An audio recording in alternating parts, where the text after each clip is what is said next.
فلوس النجف وين؟ أرقام وتصريحات تتقاطع بين 60 مليار دينار وزارة المالية و10 ملايين المحافظ. محافظة بحجم وأهمية النجف ما بها 10 ملايين دينار بخزينتها؟ يا أخوان والله ما عندي أجيب لها 10 ملايين أرتب، بيني ما بين الله أتحدث وياكم. هذا اللي ذكره محافظ النجف الحالي يوسف قناوي، وأثار به موجة غضب وجدل واسعة، وخلى المواطن يسأل وين أموال النجف؟ وين التخصيصات؟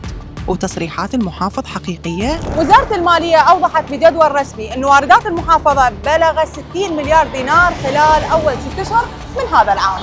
والمحافظ السابق ماجد الوائلي أشار إلى هذا الجدول عبر صفحته الشخصية اللي حصلت به النجف على أضعف حصة أو أقل تخصيص لعدم وجود مشاريع منجزة لتمويلها من قبل الوزارة حسب نسب الإنجاز وغياب المطالبة الحقيقية المؤثرة على الحكومة المركزية بحسب الوائلي. ورغم هذا ورغم وجود أموال الجباية من الدوائر المحلية مثل المطار والبلدية وغيرها واللي تقدر أيضاً بمليارات الدنانير، نشوف الواقع بالمحافظة فعلاً على قد 10 ملايين ماكو؟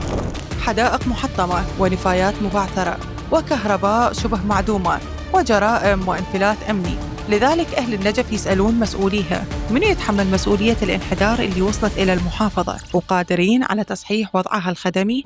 السؤال صعب بس المواطن ينتظر الإجابة الصريحة منكم.